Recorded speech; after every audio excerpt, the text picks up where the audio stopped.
Olá pessoal, tudo bem? Para quem não me conhece, eu sou a Ângela, eu sou a mãe do Davi. E no vídeo de hoje nós vamos falar sobre transtorno do processamento sensorial, ou distúrbio do processamento sensorial, ou disfunção do processamento sensorial. Eu achei durante a minha pesquisa muitos termos diferentes para a mesma coisa. Fiz uma colinha, porque é um assunto bem grande, bem vasto, e a cada nível que o meu filho ultrapassa, a cada diferença que eu noto nele, eu tento estudar bastante sobre aquele assunto para poder contar um pouquinho para vocês sobre o que é que ele está vivendo naquele momento ou o que ele já viveu, enfim. Então, primeira coisa, o que é o processamento sensorial? O processamento sensorial é como o nosso cérebro, é como ele recebe, como ele identifica, como ele interpreta e processa as nossas sensações, tá? Então, todo mundo faz esse processamento. Se você se corta, se você ouve um barulho alto, se você sente um cheiro, tá? Todos nós fazemos esse processamento sensorial. Isso é inerente ao ser humano, tá? Mas algumas pessoas têm uma disfunção nesse processamento, ou tem realmente um transtorno desse processamento. E aí é que acontecem as diferenças. Então, assim, pode acontecer somente no TEA? Não.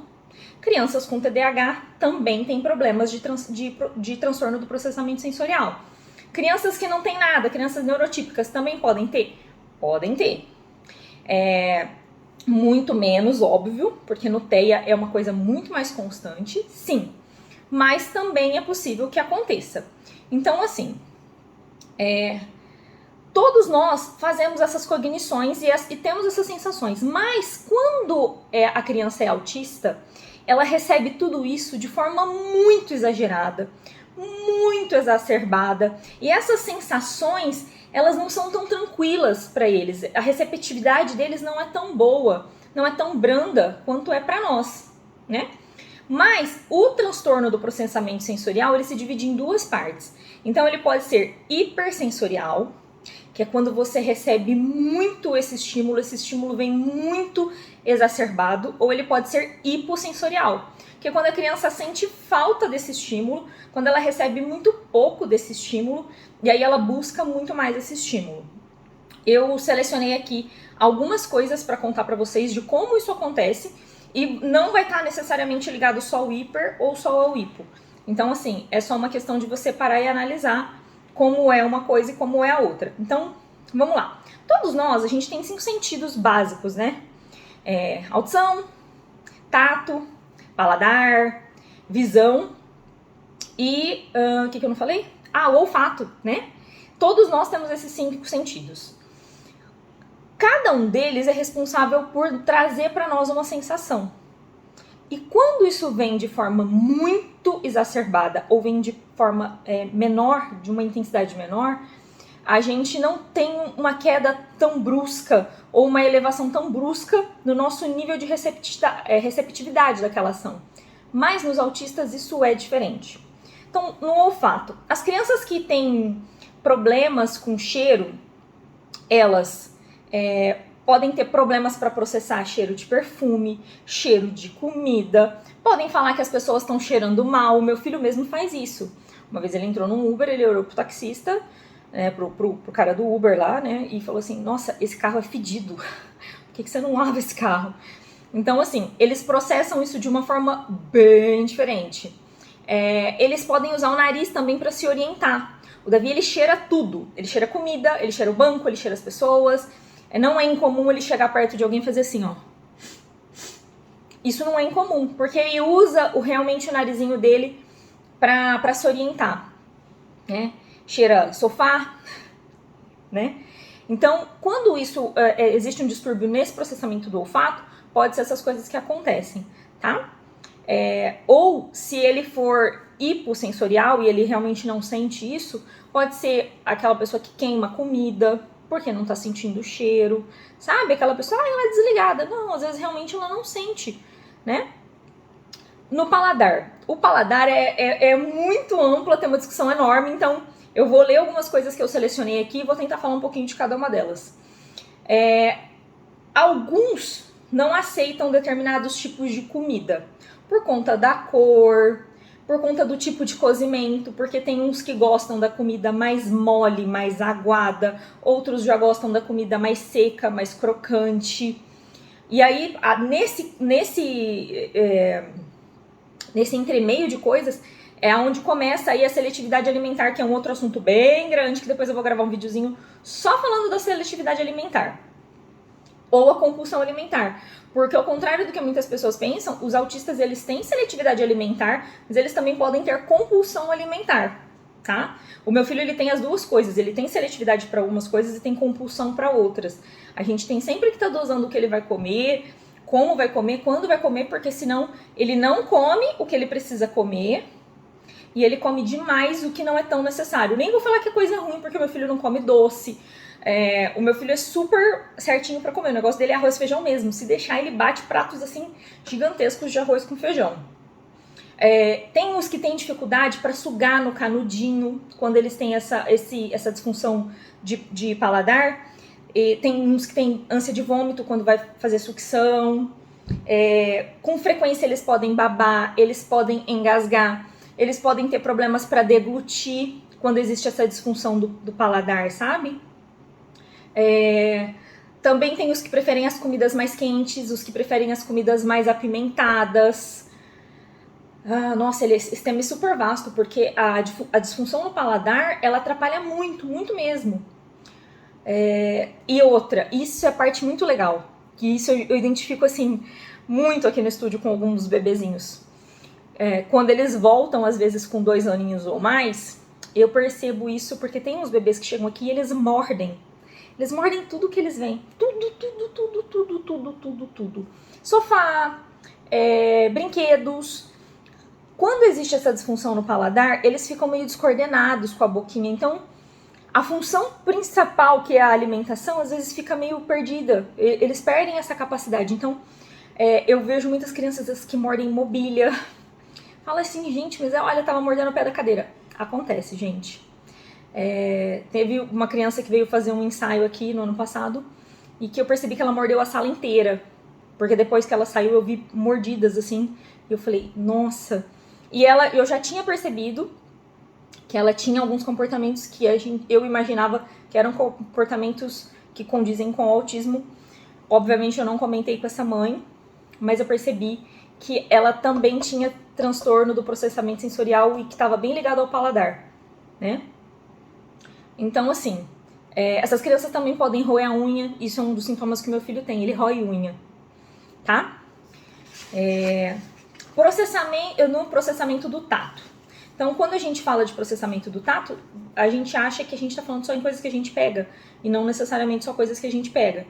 Quem tem esse distúrbio de processamento do tato, eles não gostam de abraços, eles não gostam que você fique pegando neles, roupas apertadas, etiqueta, calçado apertado, qualquer tipo de toque, por mais suave que seja, às vezes um carinho incomoda eles, deixa eles meio agitados, meio incomodados. Não gosta de nada que lambuze as mãos. Eu tenho um quadrinho que eu tô olhando pra ele aqui, vocês não vão conseguir ver. É um quadrinho que meu filho fez quando ele tinha 2 anos e meio. E pra fazer esse quadrinho, a tia tinha que lambuzar a mãozinha dele de tinta e pôr em cima do quadrinho. E aí ela me mandou um texto no caderninho dizendo assim, mamãe, foi muito difícil fazer esse quadrinho pra você porque o Davi se recusava a lambrecar a mão. Foi a primeira dica, assim, da escola que veio pra mim. Que ele tinha muita aflição que lambuzasse a mãozinha dele.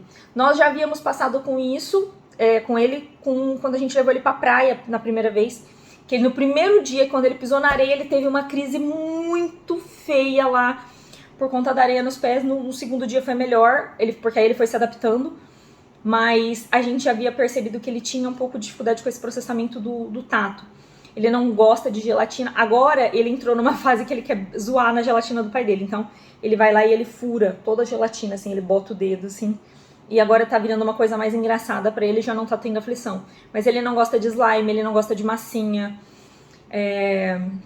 A moeba, aquela coisa melequenta, gosmenta, não gosta. Eu nunca tive essas coisas na minha casa porque ele realmente tem problemas pra processar coisas na mão, né? Eles podem ter uma alta tolerância também à dor. quem tem esse distúrbio do tato, tá? Eles põem tudo na boca por conta de sentir, porque a boca também faz essa pegada do tato, né, do encostar.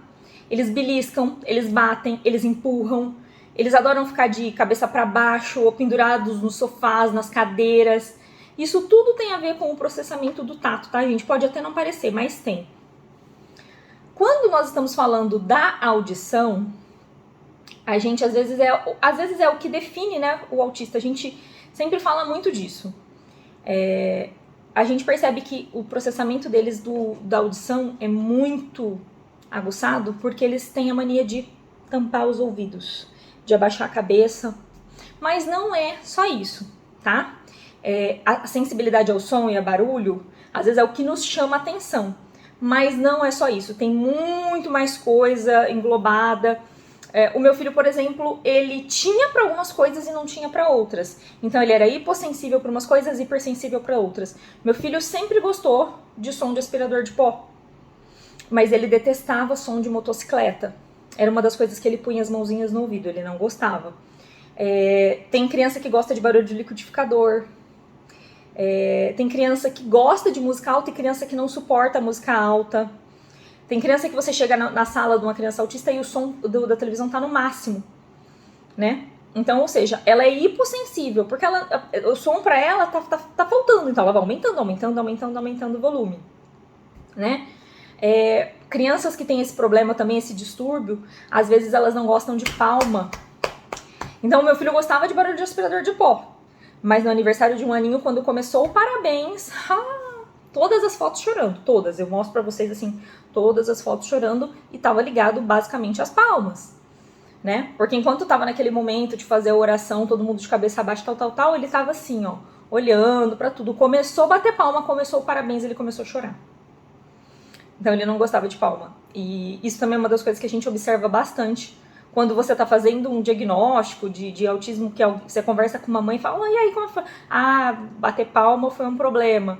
Eu susto bastante, porque eu converso com muitas mães, né? Tem muito bebezinho que eu dou atendimento como fotógrafa, porque eu não sou da área da saúde. Tudo que eu aprendo aqui, gente, são realmente que eu aprendo porque eu busco informação, porque eu busco saber o que está acontecendo com o meu filho, até para poder ajudar. Às vezes a gente se sente muito impotente quando recebe um diagnóstico de autismo. A gente para pensar e fala, e agora, como é que eu vou ajudar meu filho? E o único jeito de você ajudar seu filho é terapia. Medicação em alguns casos, né? O meu filho hoje está medicado, hoje ele é medicado. E informação. Busque muito conhecimento, procure saber muito, leia bons livros sobre autismo, sobre transtorno do desenvolvimento, sobre TDAH, se seu filho tiver alguma comorbidade, embora a gente sabe hoje que é altíssimo mesmo, coisa de 85%, o número de crianças que não tem só um único transtorno, que tem um transtorno e que esse um transtorno tem comorbidades. Então, no caso do meu filho, ele tem eu não sei, na verdade, se ele tem autismo com comorbidade de TDAH ou se é o contrário, se é TDAH com comorbidade de autismo. Eu nunca perguntei porque eu nunca tive essa curiosidade, mas na próxima consulta com a neurologista dele eu vou até perguntar. Embora o que é mais forte no meu filho realmente é o TDAH. Ele tem menos sinais de autismo e ele lida muito melhor sendo autista do que com o TDAH. O TDAH influencia bastante no comportamento e no aprendizado. E é onde ele tem as maiores dificuldades dele. Se ele fosse só autista, a gente tiraria de letra muitas coisas. Mas, como ele também tem o TDAH, principalmente nessas 2 últimas semanas que ele está em casa, que as aulas estão sendo aulas remoto, aulas em casa, né, online, eu tenho percebido a dificuldade que é para uma professora lidar com uma criança que tem TDAH. Ele não para sentado.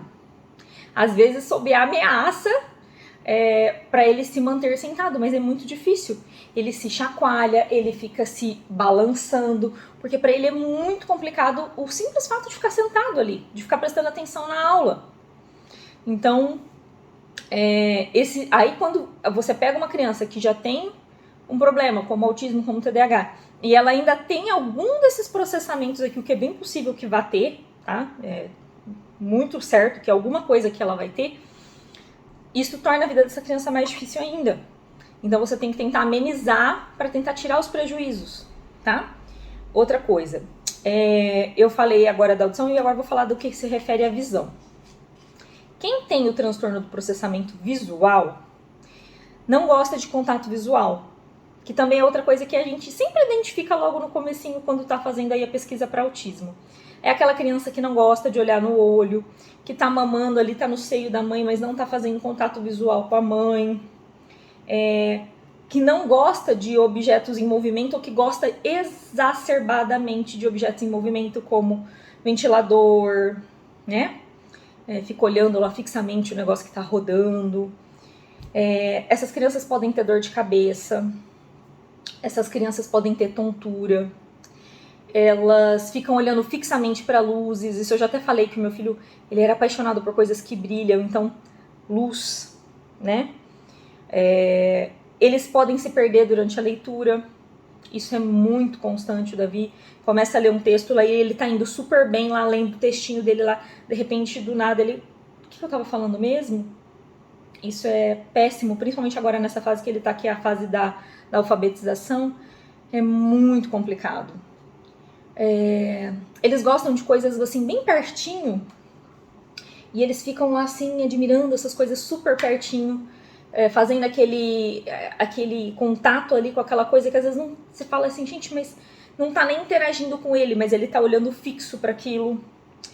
Eles podem demorar a perceber a presença de uma outra pessoa quando uma outra pessoa entra no ambiente, porque eles estão tão focados em alguma coisa que tá próximo a eles, que entrou uma pessoa e eles não perceberam a presença daquela pessoa. E eles procuram bastante a presença de coisas que sejam estimulantes para eles. Então, é o caso das crianças que às vezes gostam de coisas que rodam, ventilador, peão, coisas que fazem movimentos rotativos. Então, essas coisas são bem estimulantes. Ou às vezes você botou o seu filho sentado numa parte da sala e você viu que ele tá assim, com a cabecinha parada, olhando para uma coisa, e você vai olhar, tem uma plantinha que tá batendo um vento e a plantinha tá fazendo o mesmo movimento ali há horas. E ele tá lá olhando, tá? Então, quando eles têm esse distúrbio de processamento da visão, pode acontecer isso. E existe também o distúrbio do processamento proprioceptivo. Eu tive bastante dificuldade para entender o que era. Não sei se eu ainda entendi certinho na íntegra, mas eu vou falar para vocês o que eu entendi.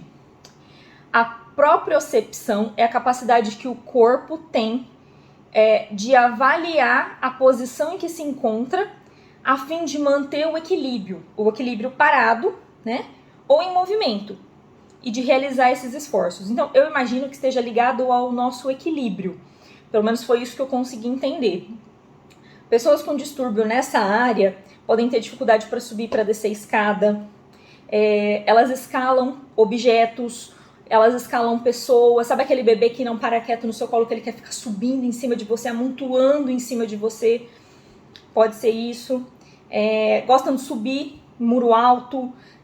E elas podem também parecer descoordenadas, né? Ou ter uma dificuldade para se equilibrar. Recentemente, na nossa penúltima consulta com a neuro, o meu filho está com quase 8 anos, e ela traçou uma risca no chão e pediu para o Davi andar sobre essa risca. E a gente nunca tinha feito isso com o Davi, e ele teve dificuldade para se equilibrar em cima da risca. E aí eu olhei para meu marido assim, ele olhou para mim, e a gente nunca percebeu que ele tinha dificuldade de equilíbrio, porque o Davi sobe em tudo, escala tudo que vocês imaginarem, isso desde bebezinho. Eu tenho um videozinho dele aí no canal, dele subindo na escada, e é incrível como ele teve dificuldade de se equilibrar na linha, gente, incrível. Até por isso que quando ele começou a andar de bicicleta, para nós foi assim um marco histórico, porque a gente nunca imaginou que a gente ia conseguir arrancar a rodinha da bicicleta, porque ele falava assim, mamãe, eu não consigo. E eu falava, não, você consegue. Então, para nós foi assim, fantástico. Até eu não postei o vídeo da bicicleta, mas eu vou postar. Então é isso, pessoal. Se você não conseguiu entender do que se trata, o transtorno do processamento sensorial, ele é basicamente a nossa capacidade de perceber o mundo à nossa volta e todos os estímulos que chegam para nós. É como o nosso cérebro vai decodificar essa informação. E quem tem esse distúrbio de processamento, seja ele hipersensorial ou hipossensorial, né? vai ter dificuldade para processar em algum momento algum tipo de ação que você precisa realizar, tá? Então, pode ser no comer, pode ser no sentir o cheiro, pode ser no pegar, pode ser na parte visual, né? Pode ser na audição, com barulhos. Então, é basicamente isso. Se você tem alguma dessas... você tem, ou seu filho tem, ou seu sobrinho tem, ou alguma criança com quem você tem contato tem algumas dessas características, pode ser que ele tenha transtorno de processamento sensorial, tá? Não necessariamente essa criança é autista, não. Acontece muito mais em autistas, mas crianças neurotípicas também podem ter. Então observa aí, porque essas condições elas podem ser melhoradas se você percebe aquilo que te atrapalha, né? Se você tem consciência daquilo que está te incomodando, que está te atrapalhando, você consegue facilmente se organizar para que aquilo não seja um transtorno tão ruim para você. Se você já percebeu que a música alta te incomoda num nível muito alto, muito fora do que você está conseguindo tolerar, você sair fora dessa música. Se você percebeu que abraços te fazem mal, te incomodam, é só você falar para as pessoas, olha, eu tenho um pouco de problema com isso, então por favor não me toque, não fique me tocando. Eu até lembrei de uma cena, minha amiga Vanessa vai rir a hora que ela ver esse vídeo. O meu filho tem muito problema que toque no rosto dele. Toda vez que ela vem aqui, ela dá um puta beijão nele, e aí ele faz assim, ó. E passa a mão no rosto toda vez, é muito engraçado. E ela faz isso, acho que de propósito, só pra ver ele fazer isso. Ele tá com 8 anos e ele ainda tem esse problema. E ele faz isso desde bebê, porque a Vanessa conhece ele há muito tempo e ele sempre faz isso com ela. Então, no caso da Vanessa, gente, ela faz realmente pra infernizar ele, porque ela sabe que ele vai fazer isso e a gente acha engraçado. Mas não é uma coisa que irrite ele, não. Ele só faz isso e ele faz assim, ó. Ele faz uma cara ruim. Mas tem crianças que não, que isso desencadeia uma crise séria. Tem criança que se você der um abraço mais demorado nela e um beijo, isso pode gerar uma crise. Então a gente tem que ficar sempre muito esperto e tentar não fazer esse tipo de coisa para não afetar mesmo a vida dessa criança ou desse adulto mesmo. Você já imaginou que coisa horrível que deve ser? Você tem um problema, um transtorno desse tipo e alguém querer ficar o tempo todo te tocando? É ruim, né? Então é isso, pessoal. Eu espero que o vídeo de hoje tenha sido bem interessante, que você tenha aprendido bastante com ele. Se você ficou com qualquer dúvida, me chama lá no Instagram, no meu Insta particular, me chama aqui no YouTube, me chama no Facebook, vamos bater papo, vamos falar sobre esses transtornos, vamos aprender cada dia mais pra gente poder ajudar todas as pessoas que têm algum tipo de transtorno e que precisam ser tratadas. Combinado? Um beijo, até a próxima. Fui!